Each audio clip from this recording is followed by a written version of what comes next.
I want to start with men's brains. All right. Now, men's brains are very unique. Men's brains are made up of little boxes. And we have a box for everything. We've got a box for the car. We've got a box for the money. We've got a box for the job. We've got a box for you. We've got a box for the kids. We've got a box for your mother somewhere in the basement. We got boxes everywhere. And the rule is the boxes don't touch.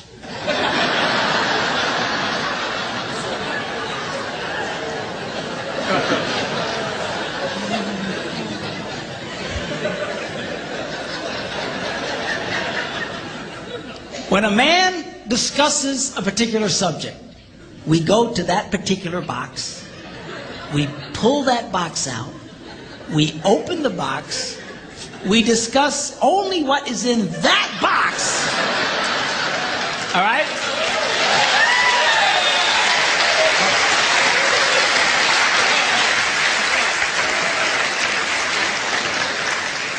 And then we close the box and put it away, being very, very careful not to touch any other boxes.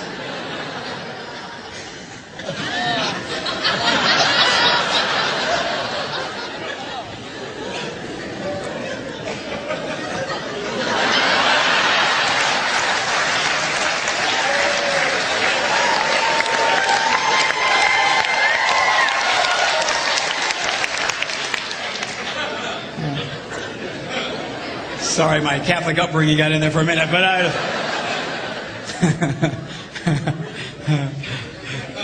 I'm not a Catholic, but I went to Catholic school when I was little. I had a nun who taught on hell like she was born and raised there. I mean, I'll never forget it, but it did me good, actually. It was a good thing. Now, women's brains are very, very different from men's brains. Women's brains are made up of a big ball of wire. And everything is connected to everything. The money's connected to the car, and the car's connected to your job, and your kids are connected to your mother, and everything's connected to everything. It's like...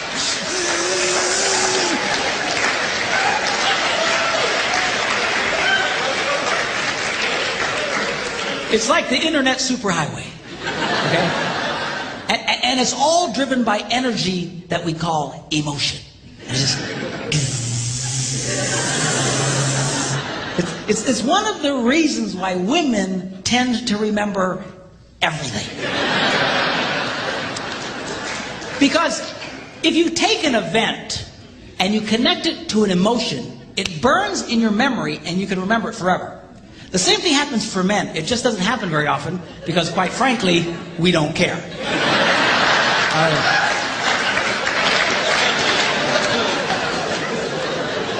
Women tend to care about everything. And she just loves it.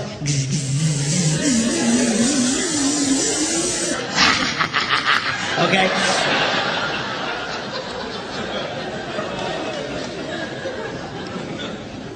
Now, men, we have a box in our brain that most women are not aware of. This particular box has nothing in it.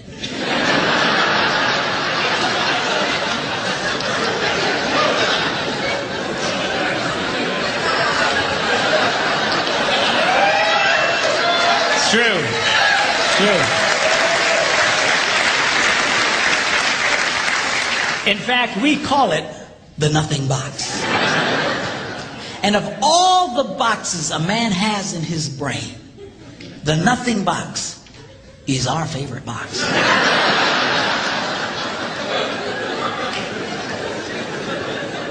If a man has a chance, he'll go to his nothing box every time.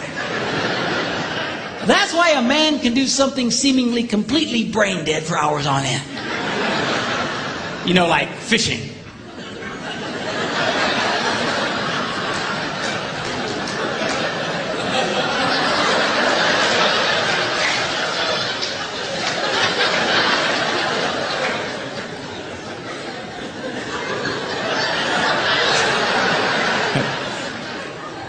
And we love it. That's why a guy can sit in front of a TV and go.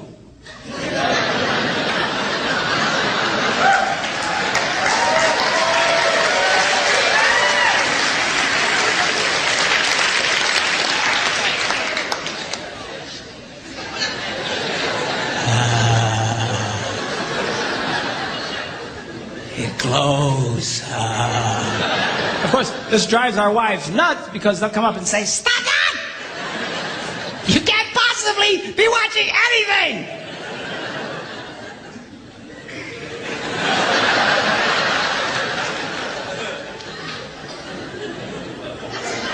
I'm not.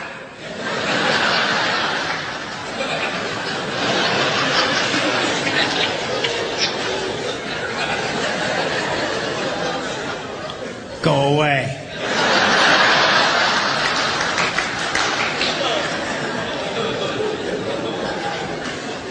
Now they've actually measured this. The University of Pennsylvania a couple of years ago did a study and discovered that men have the ability to think about absolutely nothing and still breathe. You know, they connected all the wires and stuff like that and watched the brain activity, then all of a sudden, I think he's dead. Huh? You know, women can't do it. They can't do it. Their minds never stop. And they don't understand the nothing box. And it drives them crazy. Because nothing drives a woman more crazy or makes her feel more irritated than to witness a man doing nothing.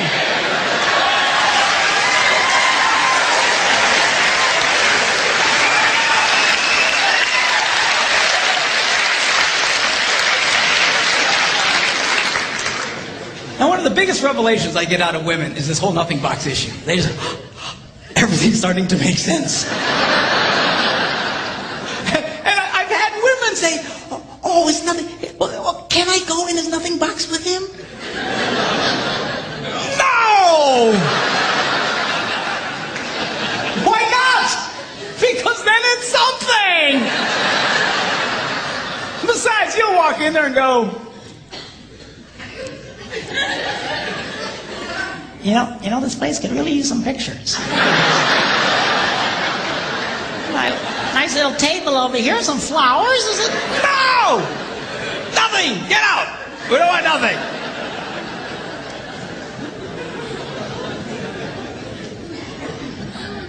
Now this handles the way men and women handle stress. Okay? When a man is stressed out, all he wants to do is run to his nothing box. This is how we unwind. The last thing we want to do when we're stressed out is talk about it. We don't want to talk about it. We just want to.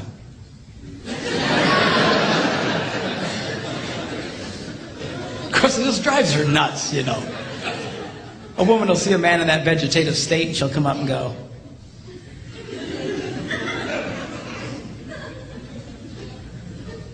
what you thinking about?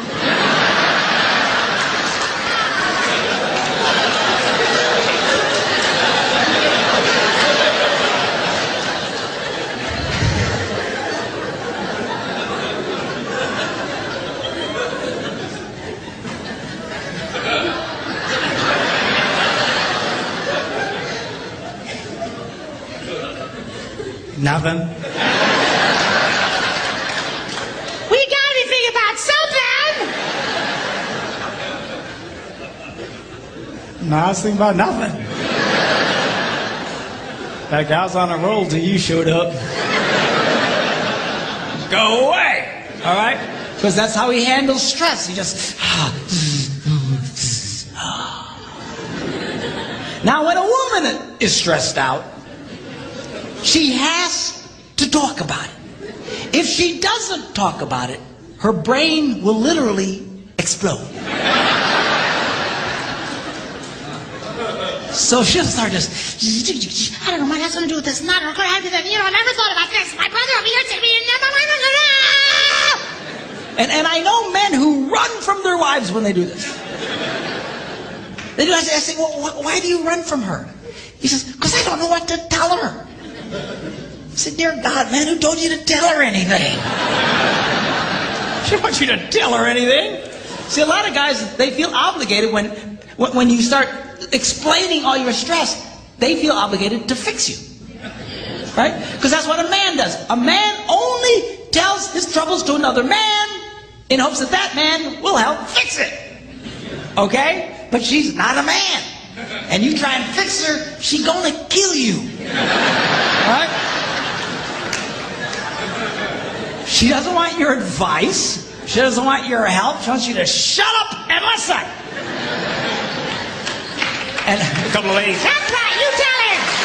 Tell him to shut up. And a couple of ladies, that's right, you tell him. Tell him to shut up.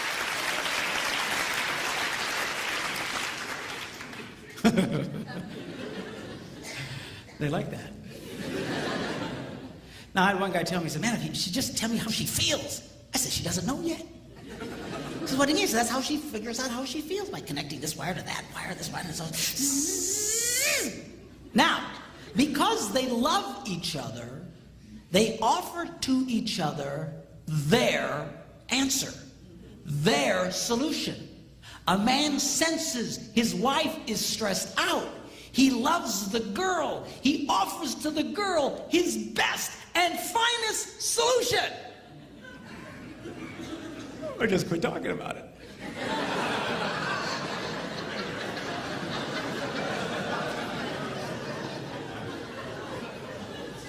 Just quit thinking about it. Yeah.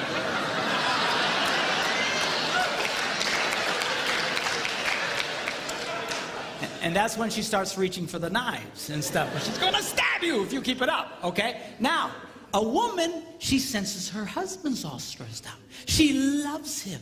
Therefore, she offers to him her best and finest solution. Talk to me. Why won't you talk to me?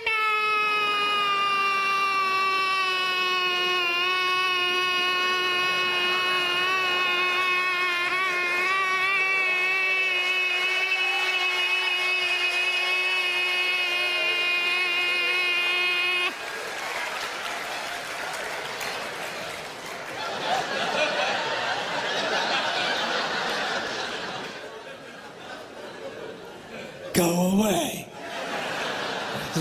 He doesn't want to talk to you. Leave him alone. He will not die. He's not a woman. All right? I know you've got to talk it through or you're going to be twisted inside. He's not like that. Leave the boy alone. You tell he's stressed out, just let him go to his nothing box. Just stay away. Stay away. Okay? And it's hard for us to understand that because we think so differently from each other. Now, not only does this affect the way that we respond in stress and stuff, the way our brains are wired also affects the way that we use words. Okay? Men tend to use less words than women. That's because the women have all the wires they're trying to connect, and they've got to explain each and every connection. Now, they say that if a man needs to speak 10,000 words in a day, a woman needs to speak 20,000. My wife says, that's because we gotta repeat everything we say.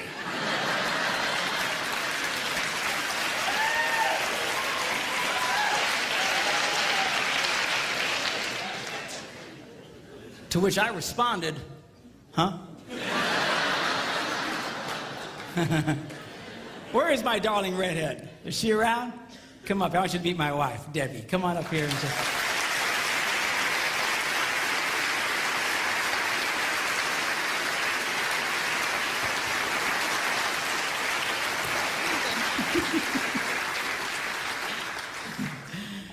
People say, well, doesn't she talk too? Nope. Not to you anyway. She talks to me, but she won't talk to you because she doesn't want to talk to you. That's all. Where's my tablet here? I want to show you something about the whole words thing.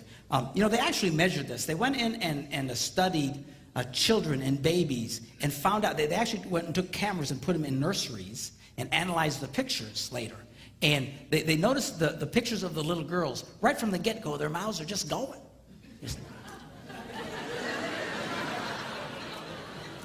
It's true. It's true. And then they analyzed the pictures of little boys, and they're just...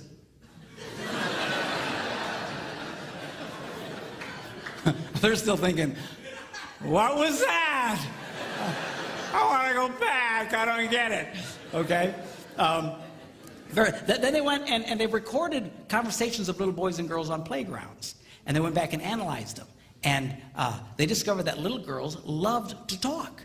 They were very articulate, loved to use full sentences, just loved to talk. And if they didn't have anybody to talk to, they were perfectly content to talk to nobody. And they were just complete sentences. Then they analyzed the conversations of the little boys, and only about 55% of it was intelligible. They couldn't understand what they were saying. You know, just yes.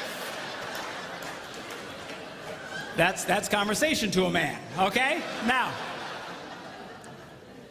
Not only do we use different amounts of words, words can mean different things to men and women.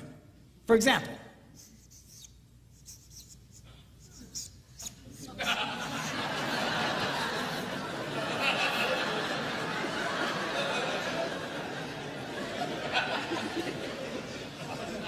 now to most men, 5 minutes means 5 minutes. To a lot of women, it can be an indefinite period of time. Are you ready yet? 5 more minutes!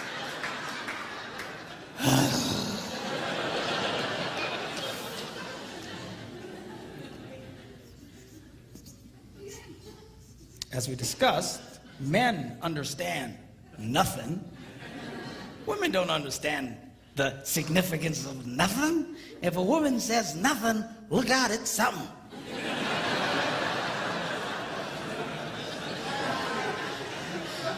Oh, dude, man, I don't know what happened. What happened? I don't know. I asked my wife what she was upset about. What'd she say? Well, she said nothing.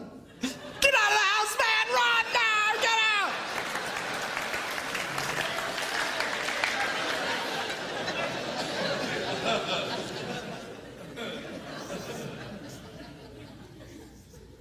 Now, this is not a word, it's a vocalization. It's a sigh. Now, when a man sighs, it means everything is good with life. When a woman sighs, it means you are an idiot.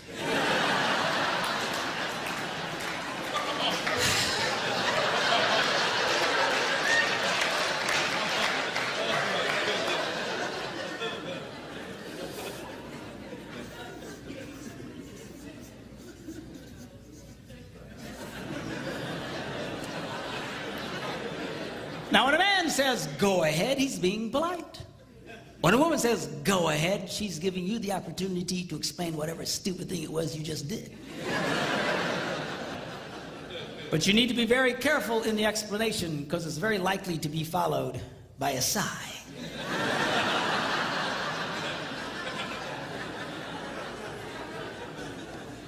Which will lead to an argument over nothing.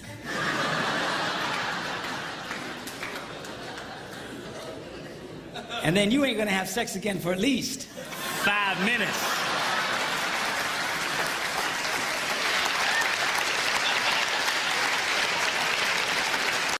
Here we go. Number one, how to get a man to do what you want him to do. Number one, you need to ask him more than once.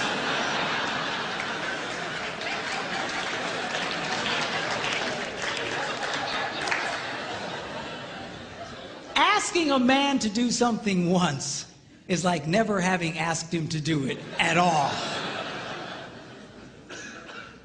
Why is that? Men are always in such a take mode. We're constantly take. We compete taking. We're in business taking. We're just take.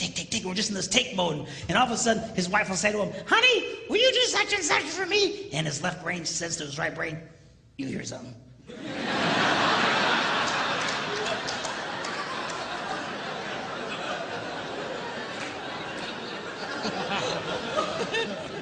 His right brain goes, nope.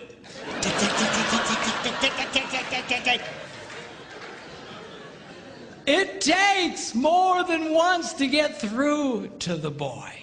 Now, a lot of women, they think that, that their husband, they're holding out on them. That we are sitting there intentionally not doing what he asked us to do, just because we're full of hate. But I promise you, when you asked it, it went in one ear, spun around his nothing box, and shot out the other one. And he doesn't remember jack about what you said. Now, when I was first studying this, I thought, this can't possibly be true. This has got to be inaccurate, because I'm married to a woman who has no problem asking me more than once. She said, honey, will you do such and such for me? I go, no. Come on, sweetheart, do this for me. No. Just, come on. She's got the thing, she pats my cheeks. You're such a good husband. Do this thing for me. Okay, and then I do it. So when I was first reading this, they were saying women only like to ask one time. I thought that can't possibly be true. And I remember I was in a church in Green Bay, Wisconsin at the time. I was one of several pastors at a large church there. And I before service started, I thought, I'm going to ask some ladies, because this can't possibly be right. So I quick came up to a lady. I said, let me ask you a question. She said, yeah. I said, do you have a hard time getting your husband to do stuff for you? She goes, Pastor, you have no idea. She says, I asked that man to paint the ceiling. That was back in October. It's March. He doesn't do it. He walks in every day. She's just getting mad telling me about it, okay? And I said, okay. I get it. But let me ask you a question. Because remember, I want to prove what I've just been reading wrong. I said, let me ask you a question. How many times did you ask him to do it? And she stared at me like a dog at a new dish.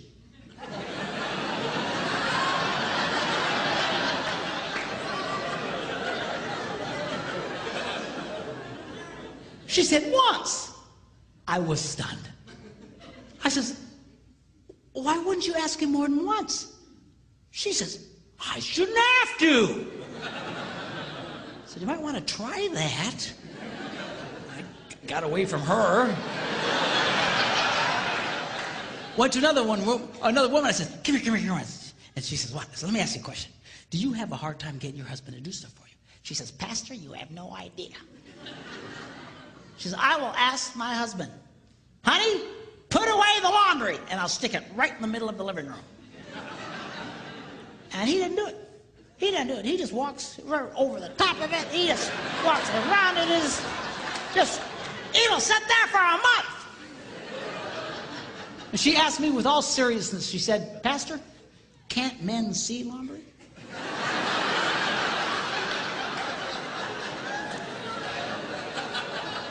I said, yeah, we can see it. Just doesn't mean a whole lot to us.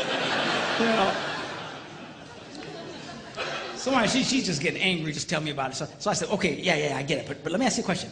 How many times did you ask him to do it? And that same startled look. Once.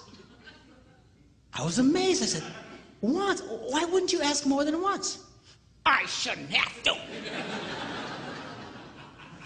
Time was running out, church was going to start, and I grabbed another lady real quick. I said, come here. She says, what? She said, do you have a hard time getting your husband to do stuff for you? She says, Pastor, you have no... Apparently I'm a complete idiot because I have no ideas. But, yeah, I have no idea. And she goes on to start living out the horrible transgressions of her idiot husband. And I asked the same question, okay. But how many times do you ask him to do it? Once. I said, why? Why wouldn't you ask more than once? She says, I shouldn't have to. Ladies, are you listening to me? You have to.